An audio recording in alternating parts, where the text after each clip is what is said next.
Messieurs les cardinaux, frères vénérés dans l'épiscopat et le sacerdoce, chers frères et sœurs, la lumière de Noël vient à nous en nous invitant à redécouvrir la nouveauté qui, depuis la grotte de Bethléem, parcourt toute l'histoire humaine.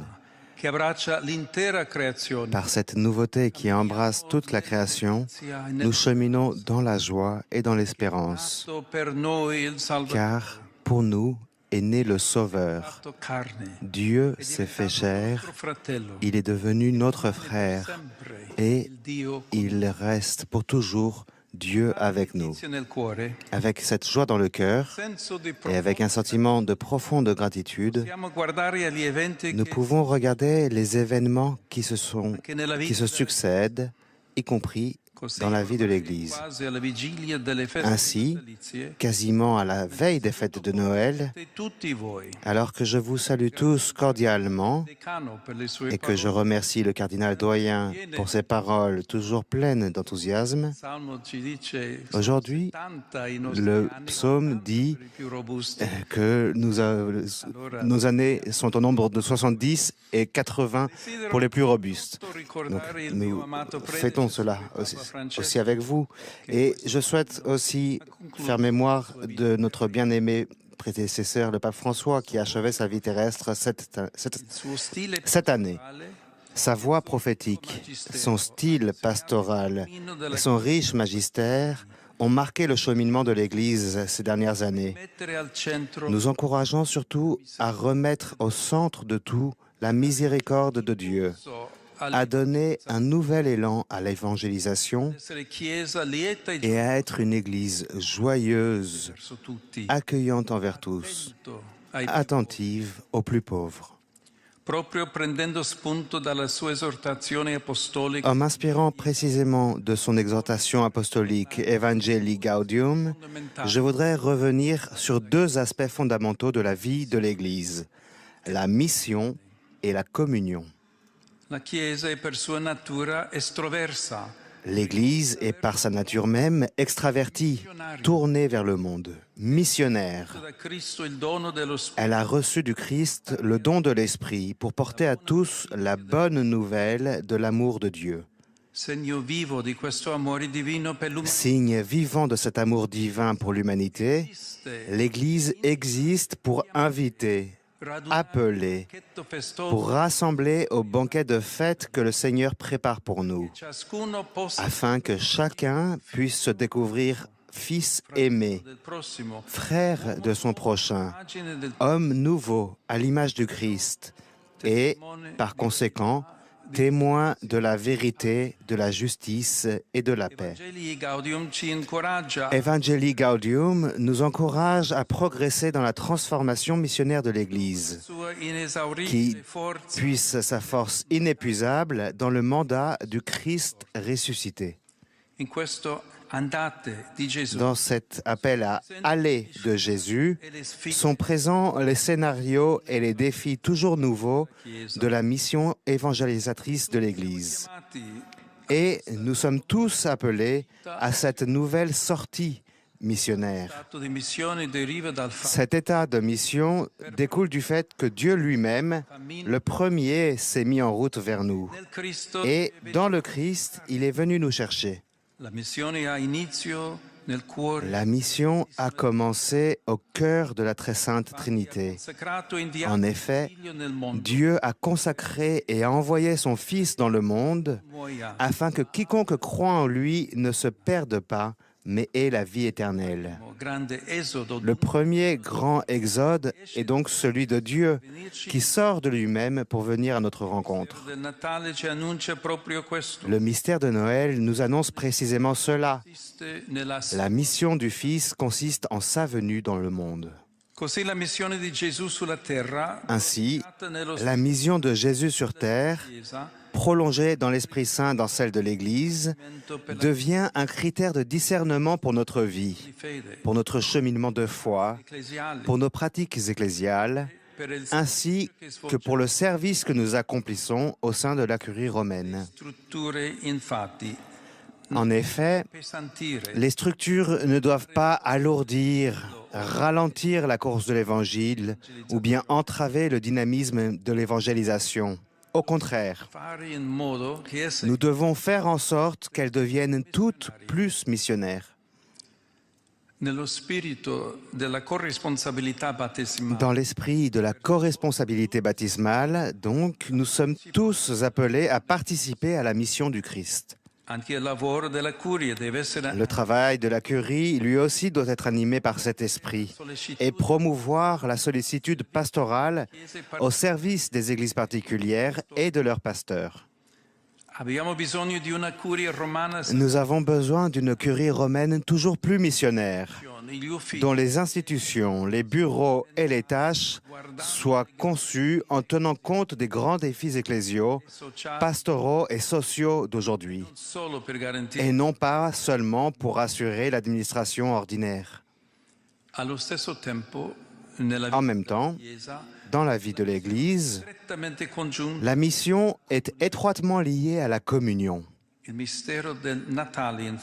En effet, le mystère de Noël, tout en célébrant la mission du Fils de Dieu parmi nous, en contemple également le but. Dieu a réconcilié le monde avec lui par le Christ, et en lui, il a fait de nous ses fils. Noël nous rappelle que Jésus est venu nous révéler le vrai visage de Dieu comme Père, afin que nous puissions tous devenir ses enfants, et donc frères et sœurs entre nous. L'amour du Père que Jésus incarne et manifeste dans ses gestes de libération et dans sa prédication nous rend capables, dans l'Esprit Saint, d'être le signe d'une nouvelle humanité, non plus fondée sur la logique de l'égoïsme et de l'individualisme, mais sur l'amour mutuel et la solidarité réciproque.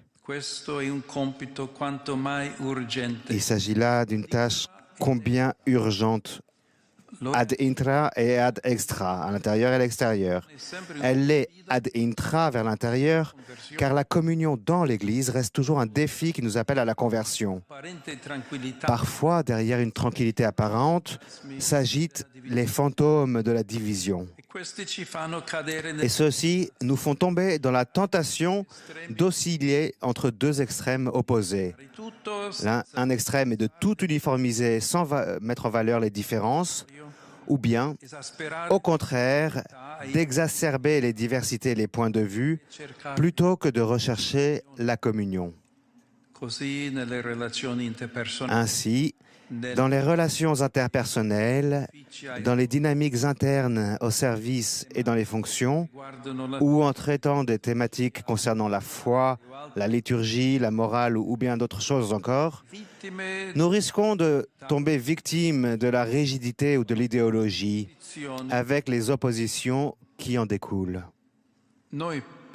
Cependant, nous sommes l'Église du Christ.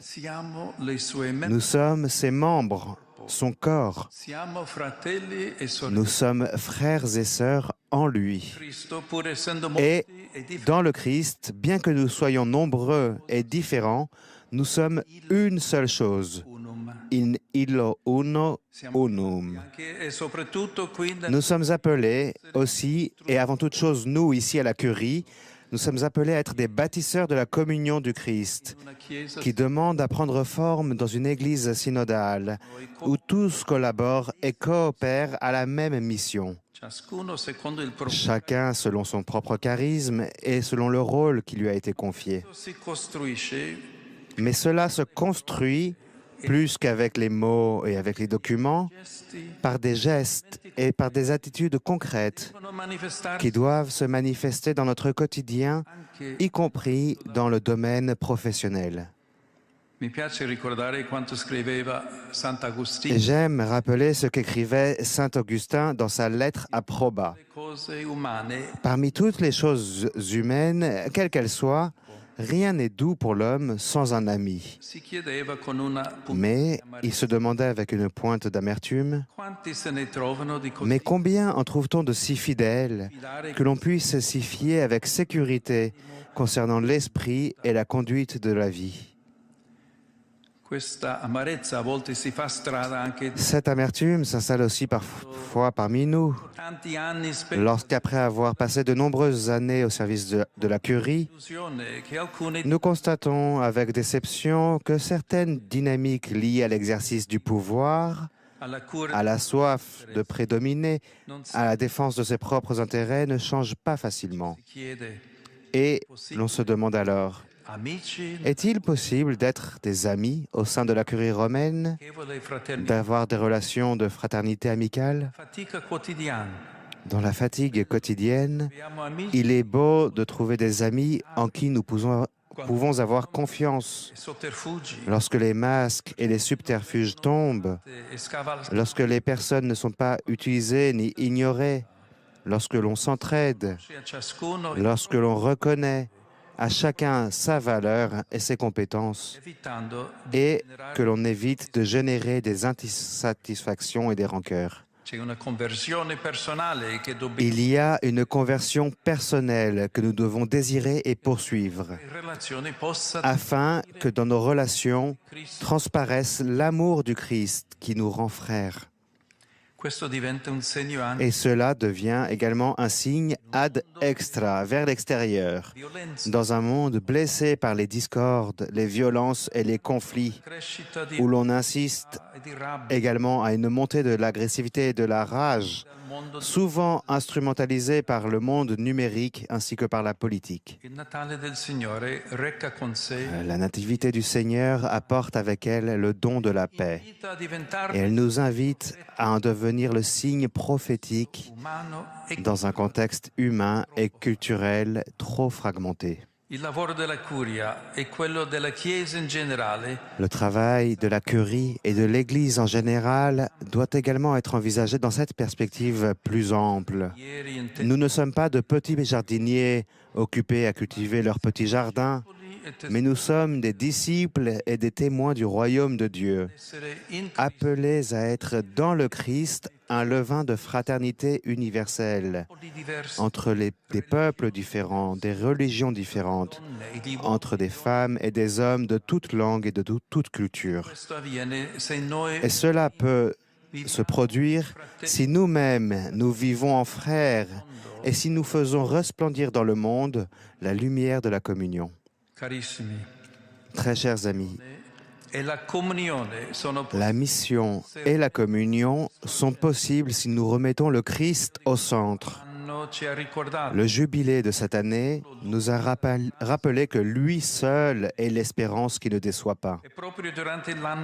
Et précisément pendant l'année sainte, d'importantes commémorations nous ont rappelé deux autres événements. Le concile de Nicée, qui nous ramène aux racines de notre foi, et le concile Vatican II, lequel, en fixant son regard sur le Christ, a consolidé l'Église et l'a poussée à aller à la rencontre du monde, à l'écoute des joies et des espérances, des tristesses et des angoisses des hommes d'aujourd'hui. Enfin, permettez-moi de rappeler qu'il y a 50 ans, le jour de l'Immaculée Conception, Saint Paul VI promulguait l'exhortation apostolique Evangelii Nuntiandi, rédigée après la troisième Assemblée générale ordinaire du Synode des évêques. Cette exhortation souligne entre autres deux réalités que nous pouvons rappeler ici. Le fait que toute l'Église reçoit la mission d'évangéliser et l'œuvre de chacun est importante pour le tout. Et en même temps, l'exhortation souligne la conviction que le témoignage d'une vie authentiquement chrétienne, livrée à Dieu dans une communion que rien ne doit interrompre, mais également donnée au prochain avec un zèle sans limite, est le premier moyen d'évangélisation. Souvenons-nous-en, même dans notre service curial. L'œuvre de chacun est importante pour l'ensemble et le témoignage d'une vie chrétienne qui s'exprime dans la communion est le premier et le plus grand service que nous puissions offrir. Éminence, Excellence, chers frères et sœurs, le Seigneur descend du ciel et s'abaisse vers nous. Comme l'écrivait Bonhoeffer, méditant sur le mystère de Noël, Dieu n'a pas honte de la bassesse de l'homme, il y entre. Dieu aime ce qui est perdu, ce qui n'est pas considéré, ce qui est l'insignifiant, ce qui est marginalisé, faible et brisé. Puisse le Seigneur nous accorder cette même condescendance, cette même compassion, son amour, afin que nous devenions chaque jour plus ses disciples et ses témoins. Je vous souhaite de tout cœur à tous un joyeux Noël, que le Seigneur nous apporte sa lumière et donne la paix au monde.